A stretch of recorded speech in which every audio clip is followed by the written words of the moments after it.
My name is Jack, and I live in bustling New York City. My wife, Ellie, has long, silky blonde hair, deep blue eyes like the ocean, and a slender figure with a curvy behind. She's obsessed with vintage music and often goes to concerts. After one show, she met Tom, the lead singer of a vintage band. Since then, she's been coming home later and later, and her behavior has become strange. Until one day, I found intimate photos of her and Tom at home and discovered that our savings had disappeared. I decided that I had to find out what was going on. Ever since I discovered Ellie's infidelity and the disappearance of our savings, my life has been in endless darkness and chaos. Every day, I struggle with anger, pain, and confusion, trying to figure out how it all happened. Ellie's charming figure always lingers in my mind. She has long, silky, golden hair that shines softly in the sun, as if each strand exudes a unique charm. Her turquoise blue eyes were as deep as the ocean, and one look made it seem as if you could be sucked into the endless abyss, full of mystery and temptation. Her figure was even more graceful, with a protruding belly and a curvy butt, and every movement carried an elegant rhythm. I was once proud to have such a beautiful wife. I sat in the living room where we used to live together. Everything around me remained the same, but things have long since changed. Her scent still lingers on the sofa, that faint perfume that once made me feel so at ease, but now stings my heart like a sharp blade. I began to recall the changes that came after she fell in love with retro music. At first, she would just listen to it occasionally, swaying her body gently to the music and wearing a happy smile on her face. I watched her happily and was happy for her. After all, everyone needs their own hobby. However, as time went on, her obsession with retro music grew.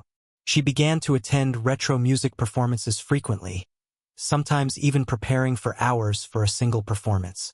She would wear her best clothes, put on her finest makeup, and go out with a joyful heart. I remember that once, when she was going to a special retro concert, she spent nearly an hour in front of the closet picking out an outfit. In the end, she put on a black dress and a pair of red high heels, and looked like the heroine of a retro movie, beautiful and charming. I even joked at the time that she was making a bigger deal out of going to a concert than attending an awards ceremony. She just smiled at me and gave me a blank look before rushing out the door. From then on, she came home later and later, sometimes even in the early hours of the morning. I asked her why she was so late, but she always made up some excuse, saying that she had been chatting with friends after the show or that there had been traffic jams. I was a little suspicious, but I didn't think much of it. After all, I believed her. Until one day, I found some strange text messages on her phone. The content of those messages was very ambiguous, but she explained that they were just jokes between friends. I chose to believe her, but there was always a knot in my heart. Thinking back, those were all signs of her cheating, and I foolishly chose to ignore them. I could no longer bear the doubt and pain in my heart, and decided to rummage through her things in the hope of finding some truth. I walked into our bedroom and opened her closet. The clothes inside were hung neatly, exuding a light fragrance. I rummaged through her drawers and finally found an exquisite box in the corner at the bottom. I opened the box and it was full of love letters from her and Tom. My hands trembled as I picked up one of the love letters. It read, "Dear Ellie, ever since I saw you at the concert, I have been deeply attracted to you. Your beauty, your grace, everything about you captivates me. I know it's wrong, but I can't help the way I feel about you." The letter ends with Tom's signature. I continued reading the other love letters, each full of love and ambiguity.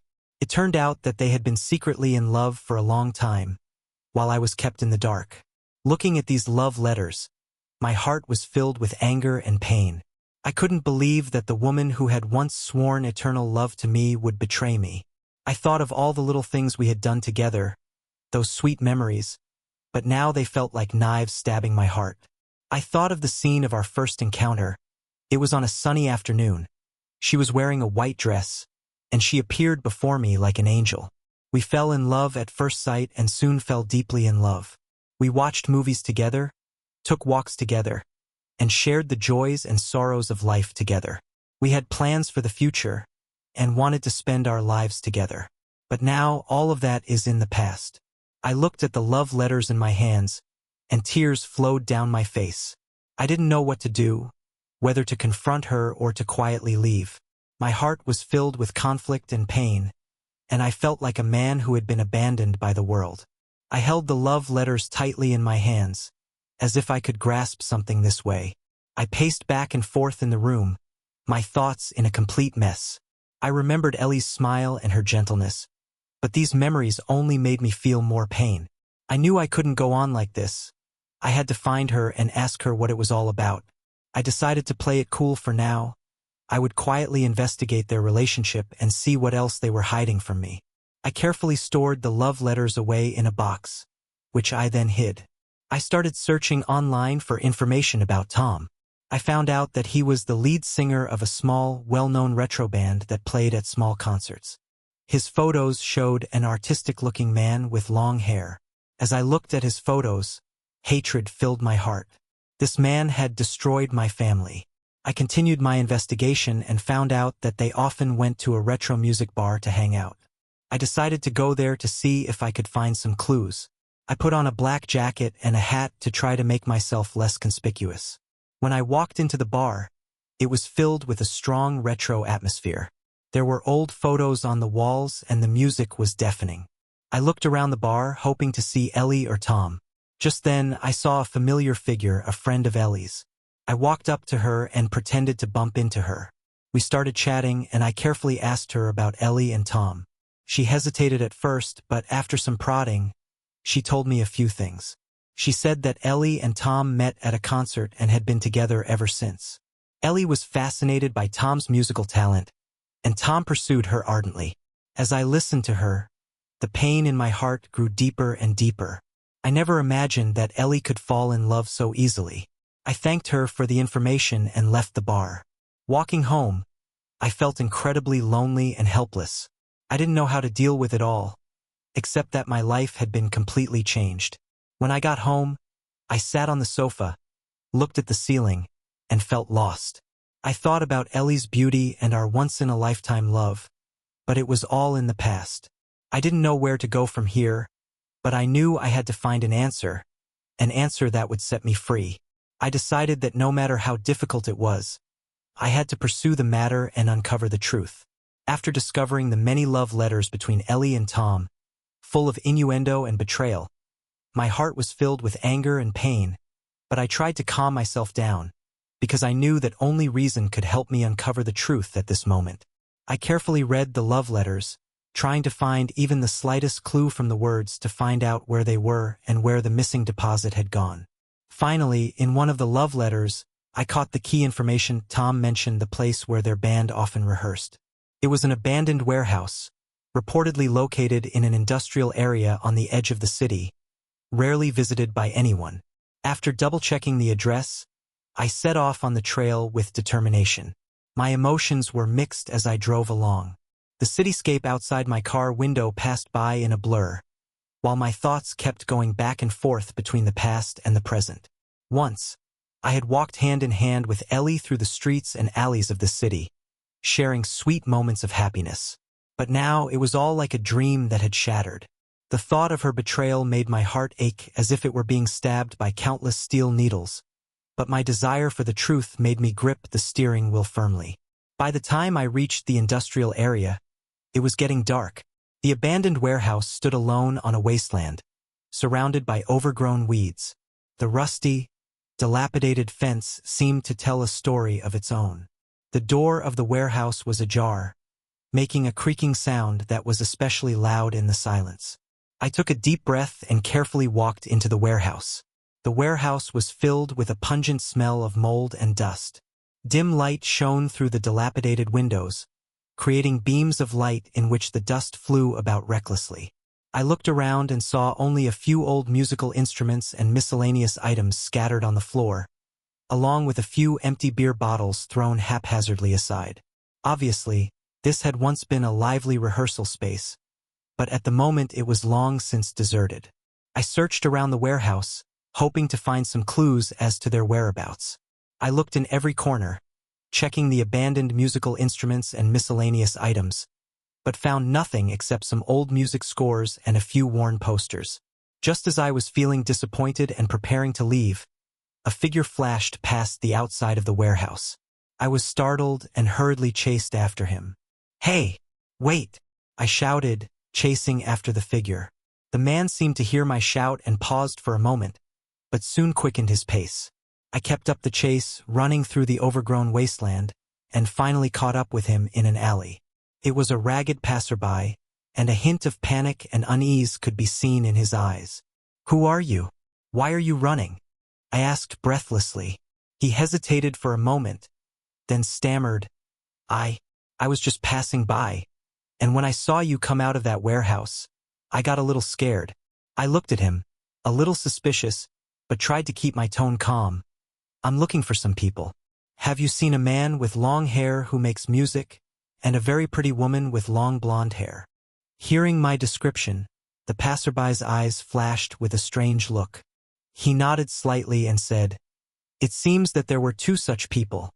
They rehearsed in that warehouse before, but this afternoon, they seem to have driven to a villa on the outskirts of the city." "A villa on the outskirts of the city? Are you sure?" I eagerly pursued. He said impatiently, "I heard it from someone else, too. I'm not sure about the details."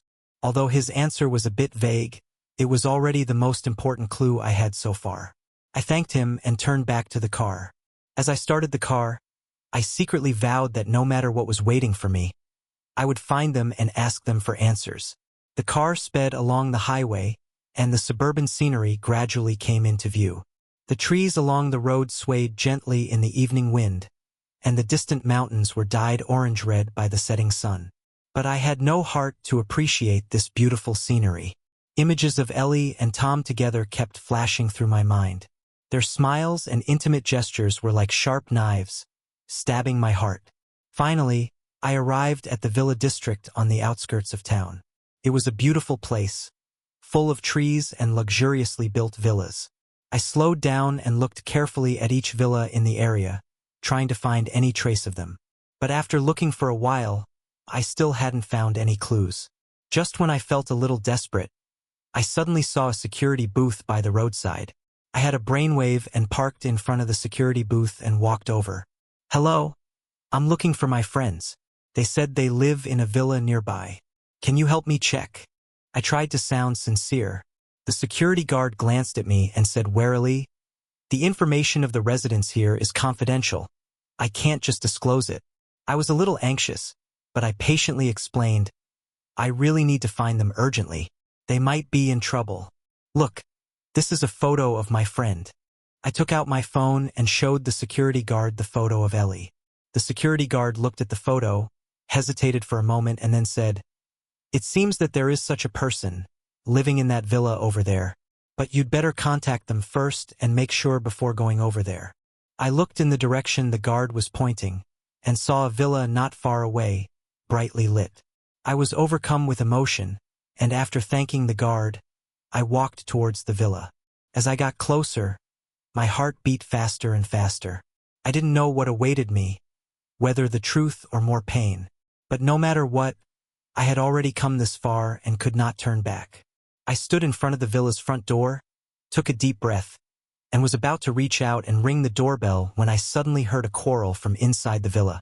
The voices were those of Ellie and Tom. My hands stopped in midair, my heart filled with doubt and tension. What were they arguing about? Could it be because of me? I decided not to reveal myself yet, but quietly went around to the side of the villa and looked in through the window. In this quiet villa area on the outskirts of the city, I slowly approached the villa that the security guard had pointed out with mixed feelings. Night was falling quietly, and the trees around the villa rustled in the breeze, as if whispering secrets. My footsteps unconsciously slowed, but my heart was pounding violently in my chest, as if I were stepping on my own heartbeat with each step. Finally, I arrived at the outer wall of the villa and peered cautiously through the wrought iron fence. In the villa garden, the lights softly spilled onto the lawn, and a few unknown flowers swayed gently in the breeze. In the center of the garden, a familiar figure caught my eye. It was Ellie. She was wearing a red dress, the bright red color like a burning flame, setting off her skin even more. The dress fit her perfectly, highlighting her curves and accentuating her femininity. Her long blonde hair hung loosely over her shoulders, shimmering in the light. A few strands fluttered in the breeze, adding to her charm. Standing next to her was Tom, the man who had thrown my life into chaos. He was wearing a black leather jacket, with long curly hair, exuding an uninhibited artistic aura. At the moment, they seemed to be having a conversation. Ellie's face showed a hint of anxiety, while Tom kept gesturing, seemingly trying to comfort her. Seeing the image of them together, a strong wave of anger and pain suddenly welled up in my heart. I pushed open the door with all my strength and strode towards them. Ellie! Tom! I shouted their names loudly, and my voice echoed through the silent garden. Hearing my voice, Ellie and Tom both turned their heads at the same time, and panic instantly appeared on their faces. Ellie's eyes were wide, her azure blue eyes full of panic, her lips trembling slightly, as if she wanted to say something but was at a loss for words. Tom's face also turned very ugly. A flash of panic crossed his eyes, but he quickly regained his composure. Jack, why are you here? Ellie's voice trembled slightly, and she subconsciously took a step back, as if trying to avoid my gaze. I didn't answer her question, but walked straight up to them and glared at Tom. What have you done to Ellie? And where is our savings? My voice was a little hoarse with anger. Tom sneered and tried to act nonchalant. Jack, don't get worked up. This is all a misunderstanding. We're just friends. Friends? You think I'll believe your bullshit? I roared, reaching out to grab Tom by the collar. Just then, a group of black-clad men suddenly rushed out from all directions of the villa, quickly surrounding us. These black-clad men were all burly, with black masks covering their faces, revealing only their cold eyes. They were holding some unknown devices in their hands, exuding a suffocating sense of oppression. I was shocked, and instinctively protected Ellie behind me, vigilantly watching the black-clad men around me. Who are you? What do you want? I shouted, my voice tinged with tension. The black-clad men did not answer my question. They just silently surrounded us in the middle, forming a tight circle. Ellie was behind me, her body trembling slightly. Her hands were clutching the hem of my shirt tightly, as if she wanted to find a sense of security in me. Time seemed to have come to a standstill. A tense and oppressive atmosphere filled the air. Tom and I locked eyes, our eyes filled with hostility. I didn't know if these black-clad men were Tom's helpers or someone else, and a deep sense of worry welled up in my heart. Suddenly, one of the black-clad men stepped forward. He was taller than the others and exuded an air of authority. He slowly removed the mask from his face, revealing a stern face. "We are the police," he said in a low but powerful voice. Upon hearing his words, Ellie, Tom, and I were stunned. Police? Why were they here? What was going on? My mind was full of questions, and the anger and tension I had just felt gradually gave way to curiosity. "You are suspected of involvement in a major fraud case. Please come with us to the police station to cooperate with the investigation." The tone of the policeman's voice was unquestionable. As soon as he finished speaking, the other men in black quickly moved to restrain us. Eli's face showed signs of panic and despair. Her tears were rolling around in her eyes, and she kept saying, "No, this is impossible. I don't know anything." Tom looked a little panicked. He tried to struggle, but was quickly subdued by the police. I was escorted by the police out of the villa, my heart filled with mixed emotions. I had originally thought it was just a simple case of infidelity and betrayal, but I never expected it to involve such a complicated case. There seemed to be a deeper secret behind the relationship between Ellie and Tom and the missing savings. At the moment I was being forced into the police car, I glanced back at Ellie. Her eyes were full of helplessness and remorse. The woman I once loved is now in such a predicament. I don't know what awaits us, or where the future lies, but I know that this is far from over. The door of the police car slowly closed, the engine started, and we were driven away from the villa full of secrets, heading in an unknown direction. After the black-clad men revealed their identities as police officers, The mood on the scene changed instantly. We, who had been in a tense standoff, were stunned by the sudden news and stood there in disbelief. Ellie's body was shaking violently behind me, her hands gripping my arms so tightly that her fingernails were almost embedded in my skin. I could feel her fear and panic. Tom's expression changed from panic to a dark anger the moment the police took control. He struggled violently, shouting, "You've got the wrong person. I'm innocent." But the police were unperturbed, expertly and forcefully pinning Tom to the ground and handcuffing him. I stood by, watching the whole thing with confusion and shock. The police had just said that Tom was a fraudster who had used his position as the band's lead singer to get close to Ellie, had cheated us out of our savings, and was even involved in multiple crimes. It all sounded so unbelievable, but the scene in front of me made me believe it. At that moment, a police officer who looked like the leader walked towards Ellie and me. With a hint of sympathy and seriousness in his eyes, he said, "Sir, this lady, we have been investigating Tom for a long time, and he is indeed strongly suspected of fraud. He used music as a cover to approach women who are interested in retro music, taking advantage of their emotions and defrauding them of their money. We are also aware of your situation and hope that you can cooperate with our investigation." On hearing the policeman's words, Ellie's body suddenly went limp. If I hadn't held her in time, she would have almost collapsed. Her face was full of tears, and her eyes were full of despair and self-blame. "No, it's impossible. I don't believe it," Ellie shouted hoarsely. "Tom is not like this. He said he loves me. He wouldn't lie to me." The police officer shook his head helplessly and said, "Ma'am, we have conclusive evidence. Tom's behavior has been going on for a long time and there are many victims. I hope you can calm down and tell us everything you know. It will do you good." Ellie's emotions gradually calmed down. She looked up and looked at me with those tear-filled eyes. Her voice trembled as she said, "Jack, I really didn't know. I really thought he loved me. I was just attracted to his musical talent. I didn't think he was like this." Looking at Ellie's pitiful appearance, I felt a mixture of emotions. Once, I loved this woman so much, but she betrayed me and went with another man. Now, when the truth is revealed and she is also a victim, I can't help but feel a little pity for her. I took a deep breath to try to calm my emotions down and said to Ellie, "Ellie, now is not the time to talk about this.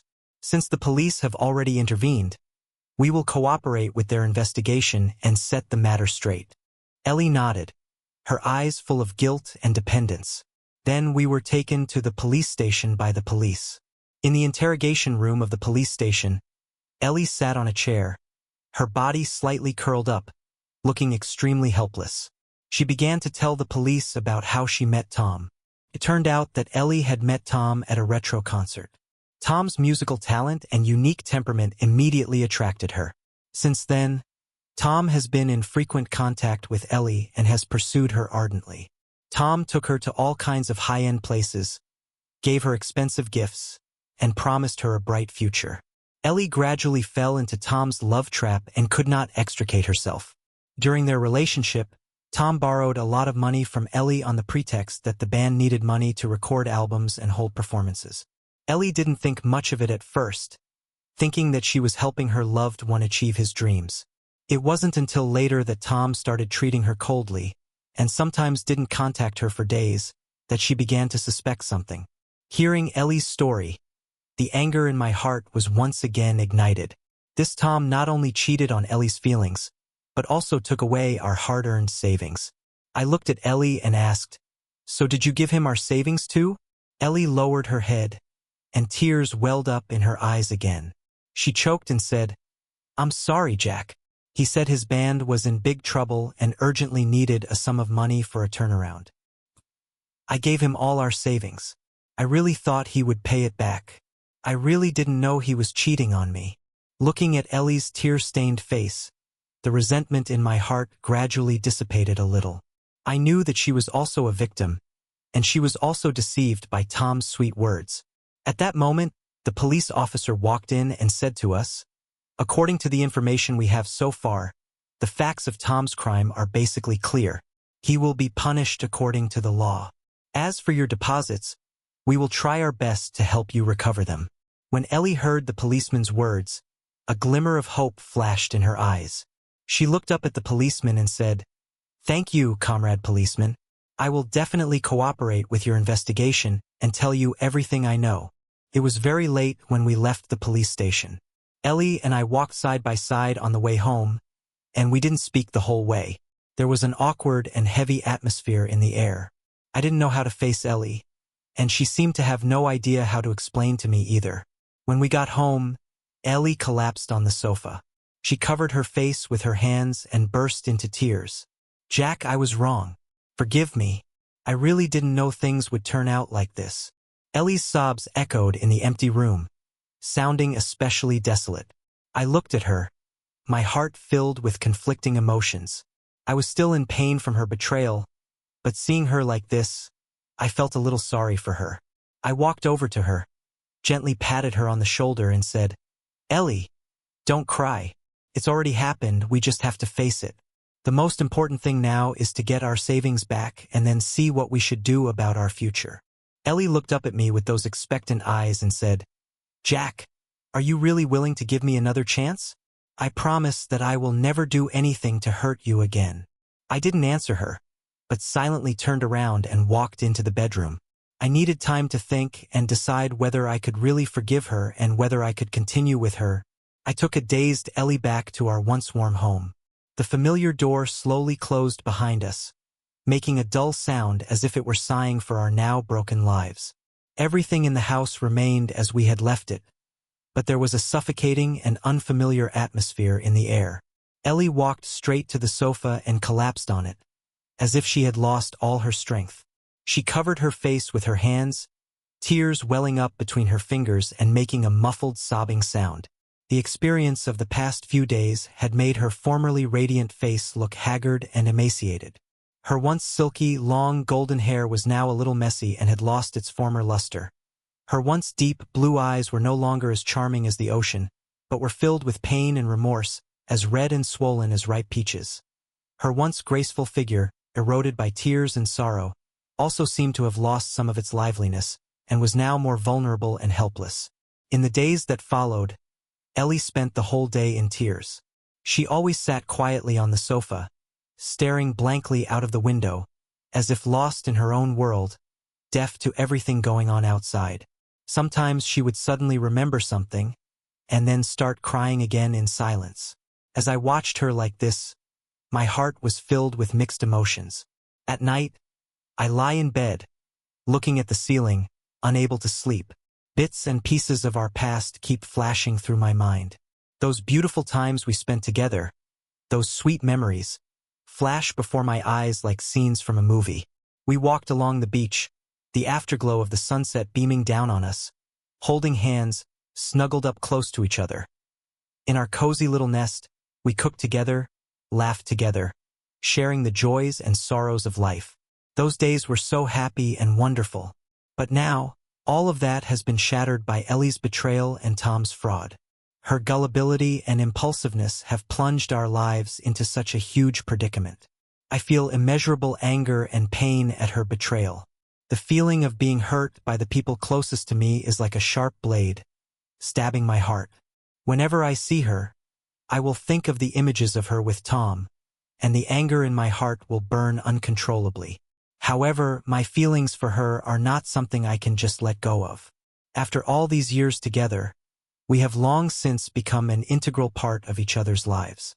I remember the care and attention she once showed me, how she was there for me when I was sick.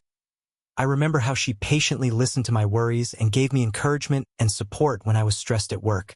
Those warm moments have made my feelings for her remain deep in my heart.